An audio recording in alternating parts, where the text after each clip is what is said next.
بسم اللہ الرحمن الرحیم. السلام علیکم ورحمۃ اللہ وبرکاتہ.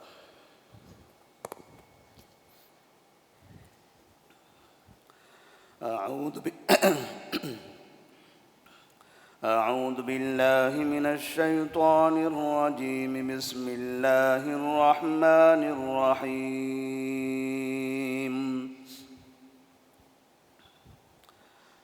المنافقون والمنافقات بعضهم من بعض يأمرون بالمنكر وينهون عن المعروف ويقبضون أيديهم نسوا الله فنسيهم إن المنافقين هم الفاسقون.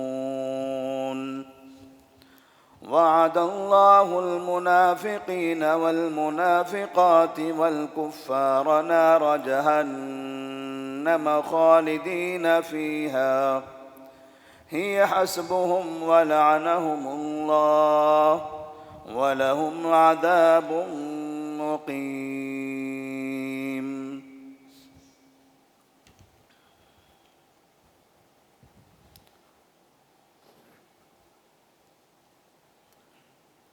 سورۃ التوبہ آیت نمبر 67 اور 68. اللہ تبارک و تعالیٰ نے اس سے پہلے کی آیات میں منافقین کی عادات اور ان کی بری خصلتوں میں سے ایک بری عادت اور خصلت یہ بیان کی کہ وہ ہمیشہ دین اسلام کا مذاق اڑاتے ہیں، دین اسلام پر ہنستے ہیں، قرآن مجید پر اور اللہ تبارک و تعالیٰ کے بھیجے ہوئے نبی پر، ان کے معاملات کو، ان کے فیصلوں کو بیان کر کر کے ان کا مذاق اڑاتے ہیں، مسلمانوں کے سامنے اس کی تحقیر کرتے ہیں کہ دیکھو تمہارے نبی نے یہ کیا فیصلہ کیا، تمہارے نبی کا یہ طریقہ کیسے ہے. اس کے بعد اللہ تبارک و تعالیٰ نے آیت نمبر 66 میں منافقین کی مزید اور بری عادتوں کا تذکرہ کرتے ہوئے فرمایا المنافقون والمنافقات بعضهم من بعض. تمام منافق چاہے وہ مرد ہو یا عورت، یہ سب آپس میں ایک ہی ہیں. منافقین مرد ہو یا عورت یہ سب آپس میں ایک ہی ہیں. کسی بھی علاقے کے منافق ہوں یہ سب آپس میں ایک ہیں، ایک جیسے ہیں، ایک جیسی سوچ رکھنے والے ہیں، ایک جیسا عقیدہ ہے، ایک جیسی حرکتیں ہیں. کسی بھی علاقے کے منافق کو دیکھیے سب کا وہی طریقہ ہوتا ہے، جھوٹ بولنا، اسلام کا مذاق اڑانا، مسلمانوں میں انتشار پیدا کرنے کی کوشش کرتے رہنا، مسلمانوں کو دھوکہ دینا، کافروں کے لیے کام کرنا اور اسلامی تعلیمات کا الگ الگ انداز سے مذاق اڑاتے رہنا. المنافقون والمنافقات بعضهم من بعض. تمام منافقین مرد و عورت آپس میں ایک ہی ہیں. یأمرون بالمنکر وینہون عن المعروف. ان کا جو عمل ہے وہ مکمل مومنین کے برخلاف ہے. جو کام مومن کرتے ہیں یہ اس کے بالکل الٹے کرتے ہیں. جیسے یأمرون بالمنکر وینہون عن المعروف، یہ برائی کا حکم دیتے ہیں اور بھلائی سے روکتے ہیں. جیسے مومنین کی صفات میں سے ایک صفت یہ بیان کی جاتی ہے یأمرون بالمعروف وینہون عن المنکر، کہ مومنین بھلائی کا حکم دیتے ہیں، برائی سے روکتے ہیں، لیکن منافقین اس کے الٹ ہیں۔ اللہ تبارک و تعالیٰ نے کہا یأمرون بالمنکر وینہون عن المعروف، یہ برائی کا حکم دیتے ہیں اور بھلائی سے روکتے ہیں۔ یہ کن کے بارے میں کہا جا رہا ہے؟ منافقین کے بارے میں، یہ کافروں کے بارے میں نہیں، یہود و نصارہ کے بارے میں نہیں، منافقین کے بارے میں۔ وہ منافقین جو بظاہر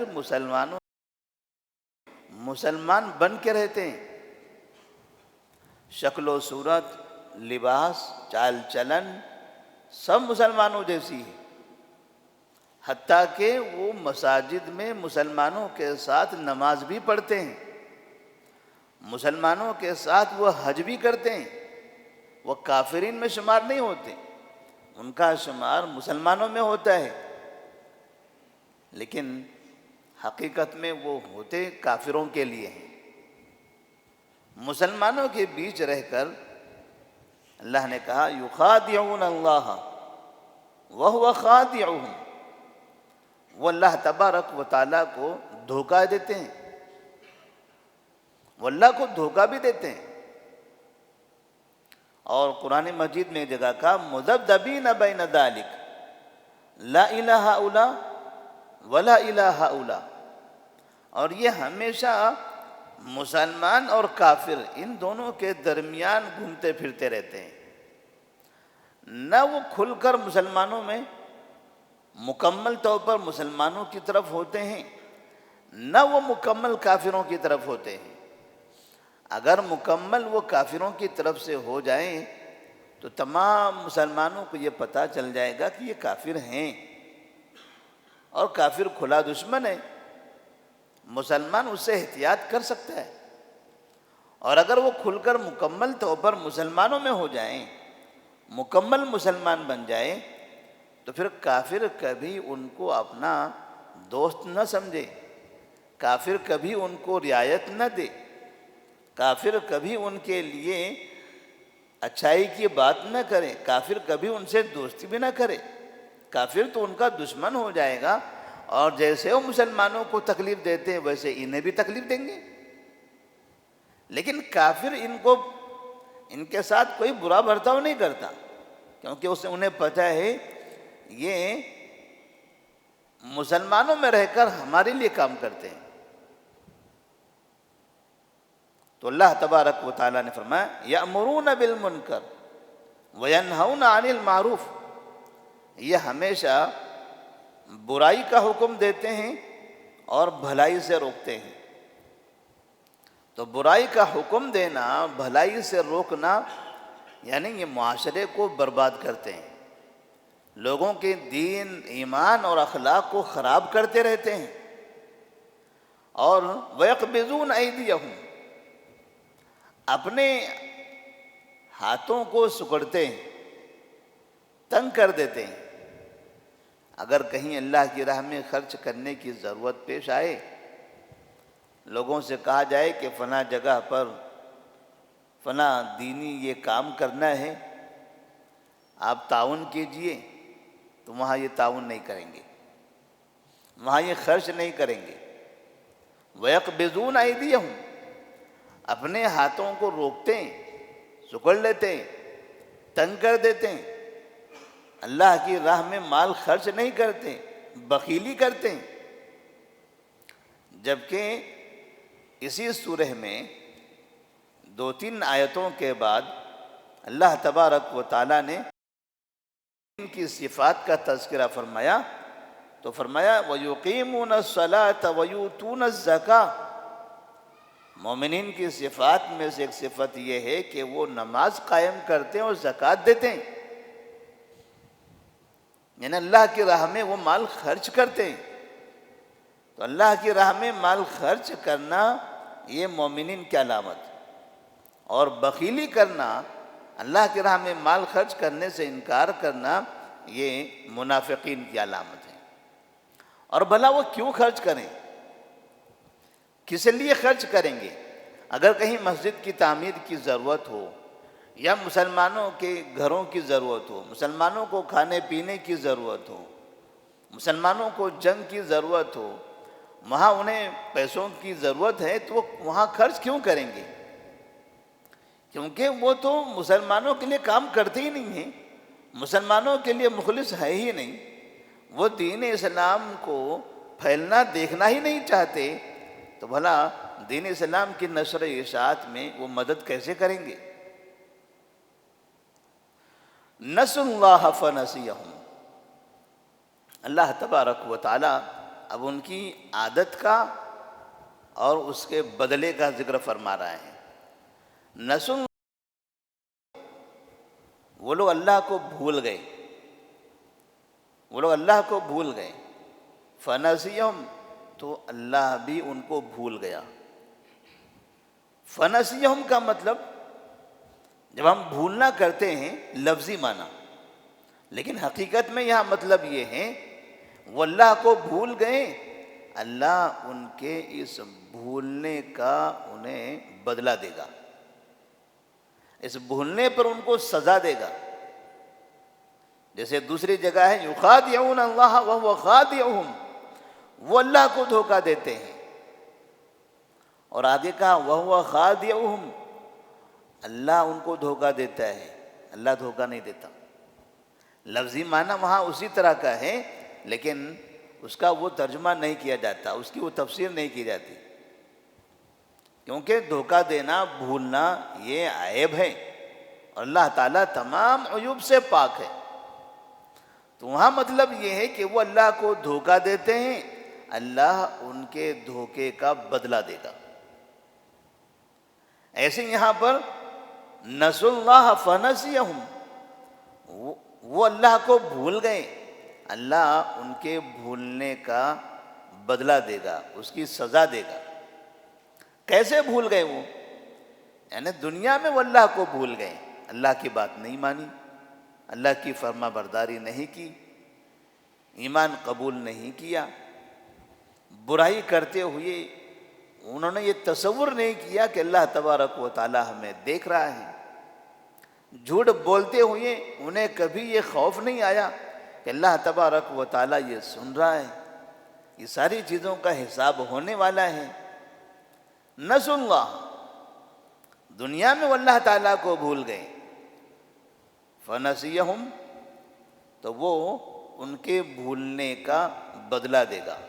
ان المنافقین ہم الفاسقون، بے شک منافقین ہی فاسق ہیں، بد کردار لوگ ہیں، برے لوگ ہیں۔ منافقین فاسق ہیں، برے ہیں، بد کردار ہیں۔ اب فسق میں کئی چیزیں آتی ہیں، اخلاقی اعتبار سے برائی یہ بھی فسق میں آتی ہے، زبانی برائی یہ بھی فسق میں آتی ہیں، اور قلبی بیماریاں یہ بھی فسق میں آتی ہیں، عقیدے کی خرابیاں یہ بھی فسق میں آتی ہیں، اور منافقین کے اندر یہ ساری چیزیں موجود ہوتی ہیں۔ نہ ان کا عقیدہ درست ہوتا ہے، نہ ان کے اعمال صحیح ہوتے ہیں، نہ ان کی زبان صحیح ہوتی ہے۔ صبح سے لے کر شام تک ایک ہی مقصد ہوتا ہے کہ مسلمانوں کے خلاف کیا بولا جائے، مسلمانوں کے خلاف کیا سازش کی جائے، مسلمانوں کو بدنام کیسے کیا جائے، اور نقطے کہاں تلاش کیے جائیں، کون کون سے پوائنٹ تلاش کریں تاکہ اس پر مدعا بن سکے۔ مدنی زندگی میں ہمیشہ یہ لوگ حالات کا غلط استعمال کرتے رہے۔ اس وقت جبکہ نبی کریم صلی اللہ علیہ وسلم کی بیوی عائشہ صدیقہ رضی اللہ تعالی عنہ غزوہ بنی المصطلق میں واپسی میں ان سے تاخیر ہو گئی تھی، اور ایک صحابی کے ساتھ وہ مدینہ منورہ مسلمانوں کے قافلے کے پاس پہنچی، تو لوگوں نے دیکھا کہ عائشہ صدیقہ رضی اللہ تعالیٰ عنہ نبی کی بیوی ہیں، اور سواری پر بیٹھے وہ کسی دوسرے صحابی کے ساتھ آ رہی ہیں۔ وہ صحابی سواری کی لگام پکڑ کر نیچے پیدل چل رہے ہیں، عائشہ صدیقہ رضی اللہ تعالیٰ عنہ اوپر بیٹھی ہیں۔ کسی بھی مومن کے دل میں کوئی بھی برا خیال نہیں آیا، کیونکہ وہ ام المومنین ہیں، ماں ہے سب کی، تمام مومنین کی ماں ہے، لہذا کسی نے بھی ان کے سلسلے میں کوئی بھی شبہ نہیں کیا، لیکن اس کا فائدہ اٹھایا منافقین نے، کیونکہ ایسے حالات میں اگر شبہات پیش کیے جائیں، دعوے کر لیے جائیں، تو ایسی صورت میں یہ دعووں کو پھیلانے میں، شبہات پھیلانے میں آسانی ہوگی، لوگ قبول کریں گے۔ نتیجہ یہ ہوا کہ منافقین نے اس خبر کو اتنا چلایا، جیسے آج کل بھی بہت سے مسلمان،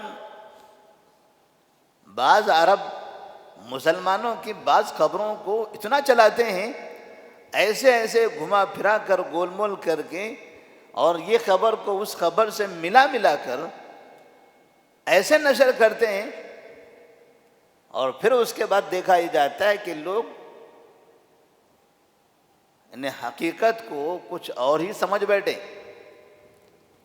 یہاں تک کہ مدینہ منورہ میں کچھ لوگوں کے درمیان آپس میں یہ چیمے گویاں ہونے لگی، آپس میں بات چیت ہونے لگی کہ آخر ام المؤمنین عائشہ صدیقہ رضی اللہ تعالیٰ عنہ کہ انہوں نے کیا کیا، یہ کیوں کسی اور کے ساتھ رہی، کیوں کسی اور کے ساتھ وہ بعد میں آئی، شبہ کرنے لگے، لوگ غلط بیانی کا استعمال کرنے لگے۔ نبی کریم صلی اللہ علیہ وسلم کو جب پتہ چلا تو آپ صلی اللہ علیہ وسلم نے بھی سنا کہ لوگ اس طرح کی باتیں کر رہے ہیں، مگر اب نبی تو جانتے نہیں تھے، اللہ تبارک و تعالیٰ کی طرف سے وحی کا انتظار کرنے لگے۔ جب تک کہ وحی نازل ہوتی تب تک کہ کافی دیر ہو چکی تھی، اور منافقین نے لوگوں کے درمیان میں خوب پھیلا دیا تھا، اتنا پھیلا دیا کہ بعد میں اب وہ خبر زیادہ پھیلنے سے اب وہ واپس نہیں لی جا سکتی تھی، نہ واپس ہو سکتی تھی۔ لوگوں کے درمیان یہ مشہور ہو گیا کہ نعوذ باللہ عائشہ صدیقہ رضی اللہ تعالیٰ عنہ نے کوئی غلط کام کیا ہے۔ منافقین کی یہ حرکتیں ہوتی ہیں، باتوں کو گھما پھرا کر، واقعات کو کھینچ تان کر کے ایسے بیان کرتے ہیں، اور مزے لے کے اس کو پھیلاتے رہتے ہیں، یہاں تک کہ نبی کے گھرانے کو، ابوبکر صدیق کے گھرانے کو انہوں نے بدنام کر کے رکھ دیا۔ اب سب سے معزز گھرانہ کس کا تھا؟ نبی کا، اور نبی کے بعد ابوبکر صدیق رضی اللہ تعالیٰ عنہ کا۔ انہوں نے دونوں گھرانوں کو ٹارگٹ بنا دیا اور دونوں کو ہی رسوا کر دیا۔ بعد میں اللہ تبارک و تعالیٰ نے جب عائشہ صدیقہ رضی اللہ تعالیٰ عنہ کی برات اور ان کی پاکی سے متعلق آیتیں نازل فرمائی، تب باقاعدہ یہ الزام لگانے والے،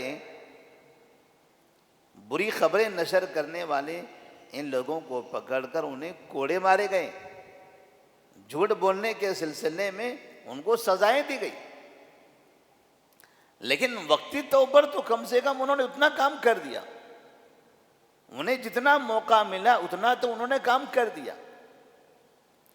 ابھی جیسے آپ دیکھیں، ابھی جو خبریں آ رہی ہیں فلسطین سے متعلق، فلسطین خالی ہو رہا ہے، غزہ خالی ہو رہا ہے، لوگ نکلے چلے جا رہے ہیں۔ ہم نے تو یہ سنا تھا کہ یہ فلاں ملک ہے، 1 گھنٹے میں وہ نقشہ غائب کرنے والا ہے، 1 گھنٹے میں وہ حملہ کر دے گا اور اسرائیل کو نقشے سے مٹا دے گا۔ لوگوں نے ترانے بنائے، نظمیں بنائی ان ملکوں کے نام سے کہ ابھی ایران آگے بڑھنے والا ہے، ترکیہ ابھی 1 گھنٹے میں یہ کرنے والا ہے، اور حماس ابھی یہ کام کرنے والا ہے۔ ادھر جیسے ان تینوں کی بہادری کے چرچے ہوتے گئے، ادھر ویسے ویسے غزہ خالی ہوتا چلا گیا،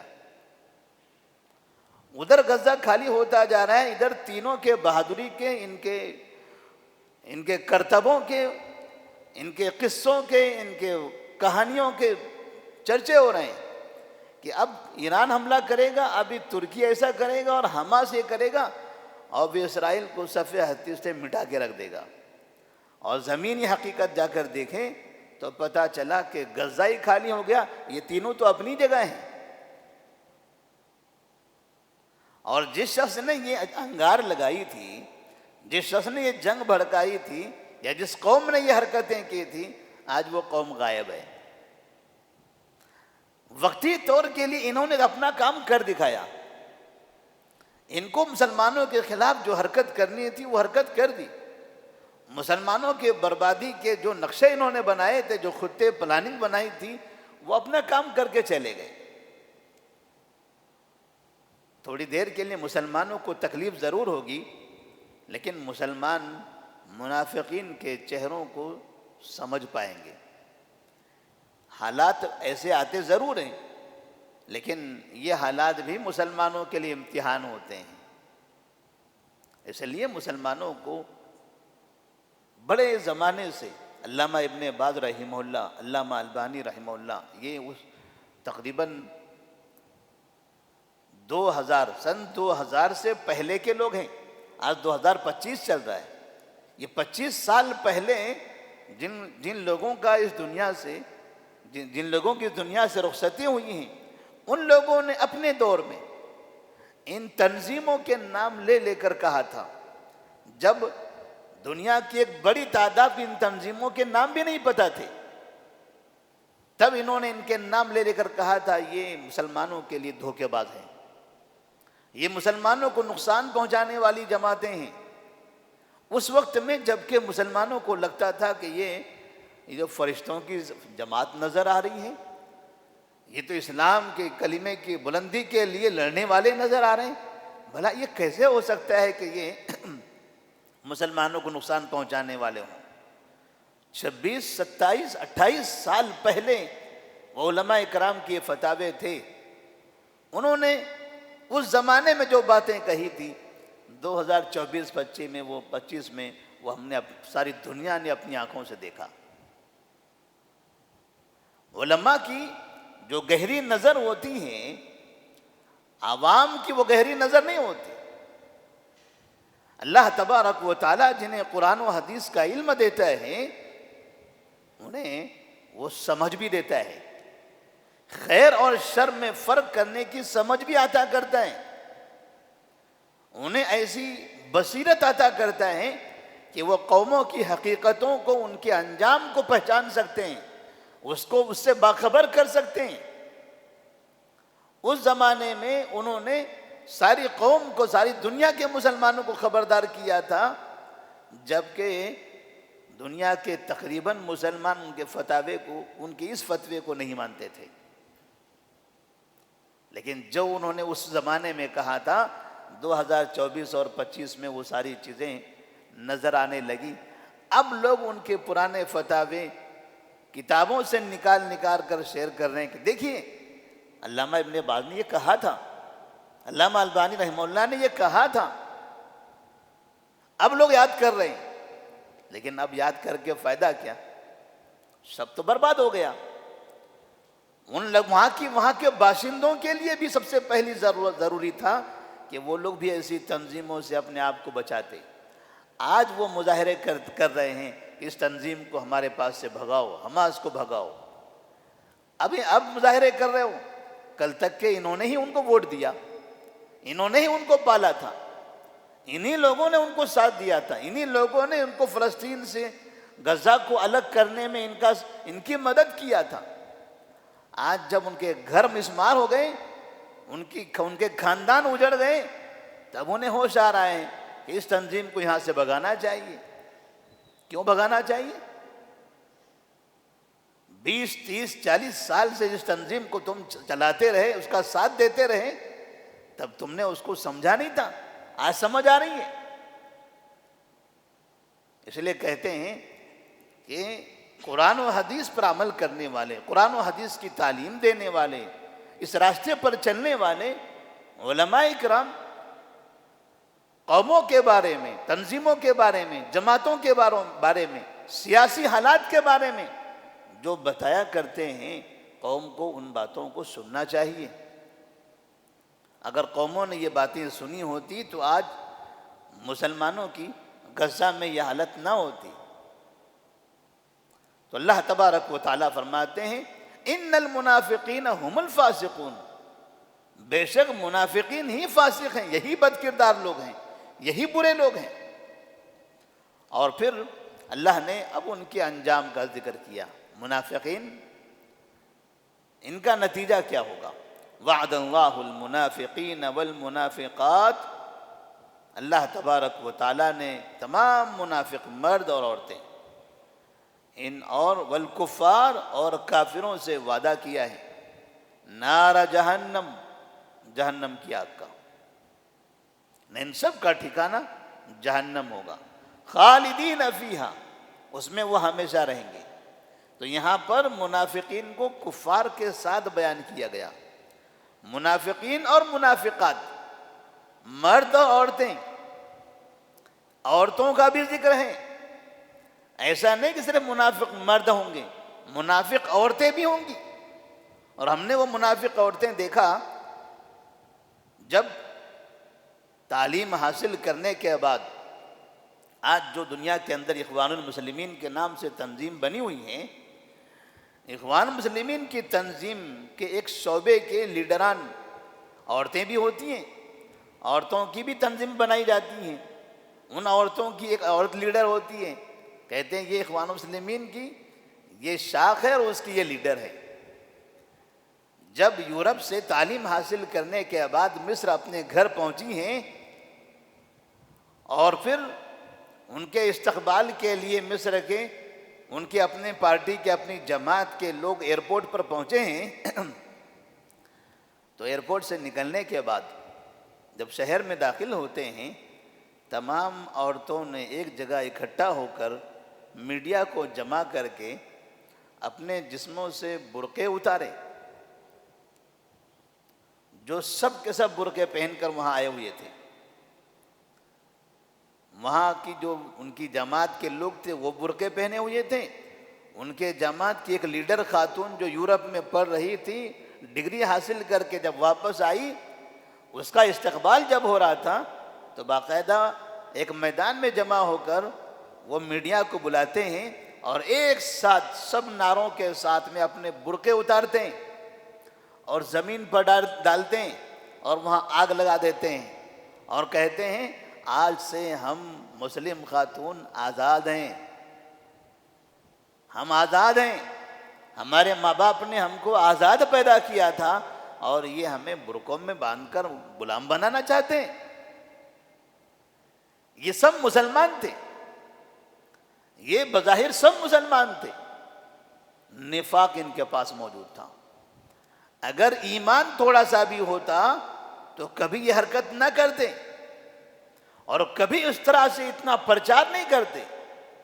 ایک آدمی کا یا ایک خاتون کا اپنے لیے برقعے کا پسند نہ ہونا یہ الگ مسئلہ ہے، لیکن اس ناپسندیدگی کا اظہار پورے معاشرے میں کرنا، میڈیا کے سامنے کرنا، اس کے پیچھے مقصد الگ ہوتا ہے۔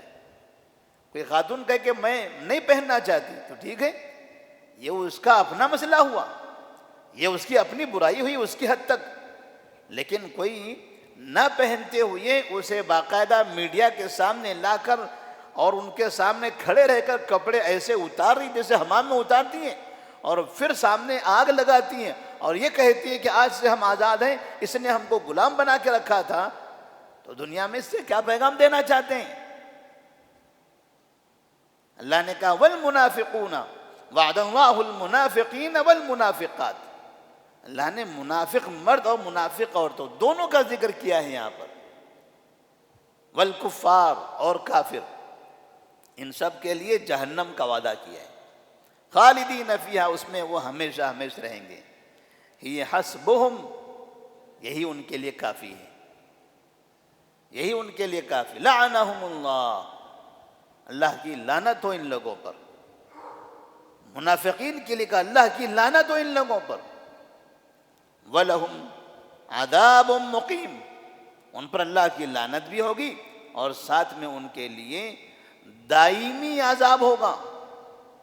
وَلَهُمْ عَذَابٌ مُقِيمٌ، قائم رہنے والا، باقی رہنے والا، دائمی، اور ان کے لیے دائمی باقی رہنے والا عذاب ہوگا۔